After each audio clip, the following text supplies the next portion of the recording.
오늘은 홍삼 수출에 있어서 문제점이 무엇인지, 그리고 어떤 것을 개선해야 할 것인지 밝혀보고자 합니다.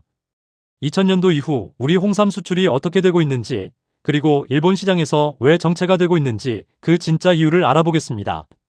아울러 우리가 무엇을 놓치고 있었는지 실제 경험을 바탕으로 말씀드리도록 하겠습니다. 2000년대 들어서 우리 인삼류 전체의 수출은 대략 3천만 불 선에서 왔다 갔다 하고 있습니다. 그 오랜 시간 동안 정부에서도 많은 예산을 들여서 수출 확대를 위해 노력했음에도 불구하고 다른 품목들은 한류붐을 타고 급격하게 성장하기도 했는데, 인삼은 좋게 보면 꾸준하다고 볼 수는 있겠습니다만 계속해서 3천만 불 선에서 정체되고 있는 것은 분명 문제가 있다고 보여집니다. 그렇다면 이것을 돌파할 수 있는 길은 없을까? 왜 이런 것인가? 이런 점들을 한번 알아보겠습니다.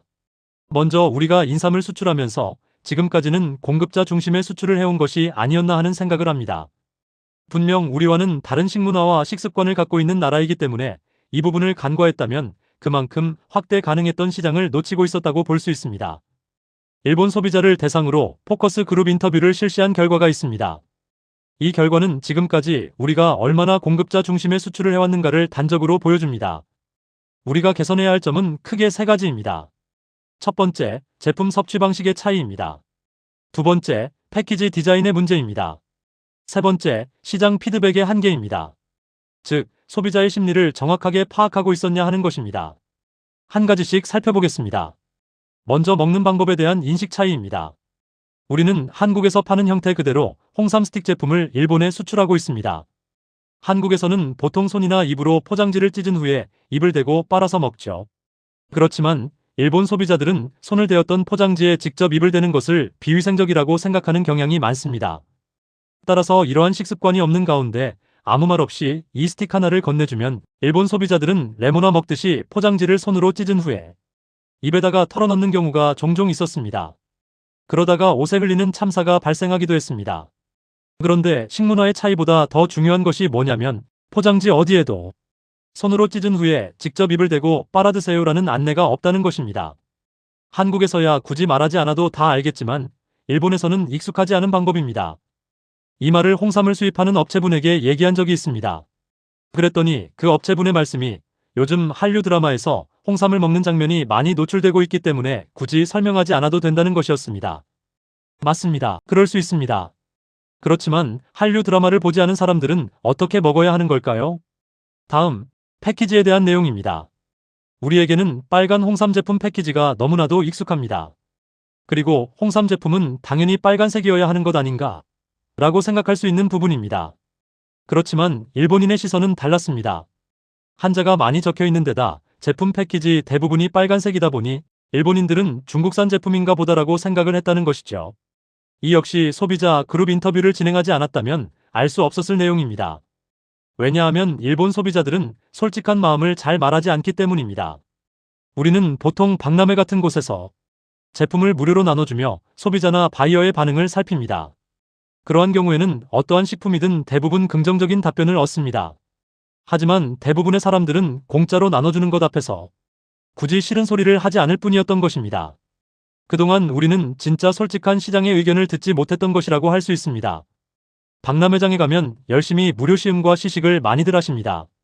그리고 소비자들이 그 앞에서 좋아하는 모습을 보고 이 제품은 반드시 성공할 것이라고, 인기를 많이 얻을 것이라고 착각을 하곤 합니다. 그런데 정작 수출이 되면 매장에서 팔리지가 않죠. 왜 그런 걸까요? 우리는 소비자들의 솔직한 마음을 들어볼 기회가 없었던 것 아닐까요? 특히 일본에서는 말이죠. 자, 그렇다면 어떻게 이러한 단절을 넘어서야 할 것인가에 대해서 알아보겠습니다. 먼저 제품 패키지에 대한 내용입니다. 현재의 홍삼 제품을 보면 어떻게 먹어야 되는 것인지에 대한 친절한 안내가 없습니다. 되도록이면 일러스트를 사용해서 시각적으로 먹는 방법을 안내해주는 것이 좋습니다. 이 홍삼 제품의 주 소비층이 중고년층인 만큼 먹는 방법에 대한 안내는 최대한 친절하고 상세하게 하는 것이 중요합니다. 그리고 새로운 수요를 창출하기 위해서는 이 비싸고 쓴맛의 제품을 소비자가 왜 구매해서 먹어야 하는지에 대한 이유를 충분히 납득시킬 필요가 있습니다. 그중 하나가 바로 기능성에 대한 소구인데요. 기능성을 표기하기 위해서는 일본의 기능성 표시 식품으로 신고를 반드시 해야만 합니다. 기능성 표시 식품으로 신고하는 절차에 대해서는 저희 유넨 파트너스에서도 안내해드리고 있으니 적극 활용하시기를 바랍니다. 먹는 방법에 대한 안내의 하나로서 가장 쉽게 일본 소비자가 따라할 수 있는 것을 한 가지 제안해드립니다. 500ml 생수에 스틱 하나를 짜놓고 가볍게 흔들어서 마시는 방법인데요. 홍삼의 사포닌 성분으로 인해서 병을 흔들었을 때는 상당히 많은 거품이 발생합니다. 이 거품이 눈으로 확인할 수 있는 사포닌 성분이라는 점을 함께 안내한다면 소비자들 입장에서도 마시는 데 있어서 하나의 즐거움이 될 수 있지 않을까 생각합니다. 실제로 소비자 그룹 인터뷰에서 해당 방법에 대한 안내를 실시한 결과 소비자들이 매우 긍정적인 반응을 보였고, 직접 먹었을 때와 생수에 타서 마셨을 때의 홍삼 제품에 대한 수용도는 매우 큰 차이를 보였던 것을 확인할 수 있었습니다. 마지막으로 우리는 해외에서 마케팅을 할 때 당장의 단기적인 매출 확대를 위해, 즉 몇 박스 더 팔기 위해 매출과 연계되는 판촉이나 홍보 활동을 많이들 실시합니다. 하지만 이는 그때뿐인 것이죠. 이 제품이 실제로 매장에 입점되고 나서도 지속적으로 판매가 되어서 재발주가 이루어지고 롱런할 수 있게 하기 위해서는 반드시 소비자들의 진짜 속마음을 캐치하기 위한 소비자 그룹 인터뷰를 진행하실 것을 강력하게 권장드립니다. 보통의 수출 컨설팅 업체들은 한국에 있으면서 해외 수출 컨설팅을 진행합니다. 하지만 저희 유넨 파트너스는 일본 현지에 소재하면서 오직 일본으로의 수출 지원만을 전문으로 도와드리고 있습니다. 제가 26년 이상 수출 지원 업무를 해오면서 우리 한국 식품을 수출하는 데 있어서 정말 필요하다고 느낀 것은 딱 두 가지입니다.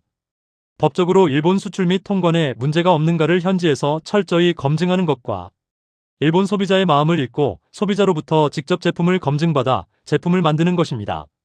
눈앞의 작은 단기 매출과 반짝 유행 상품에만 집중할 것인가? 아니면 완벽한 현지화를 통해서 진정한 스테디셀러 상품을 만들어갈 것인가? 어느 쪽을 선택하시겠습니까? 유넨 파트너스는 일본 현지에서 데이터를 기반으로 밀착 컨설팅을 실시하고 있습니다. 유넨닷컴을 방문하셔서 더 많은 정보를 얻어가시길 바라겠습니다. 감사합니다.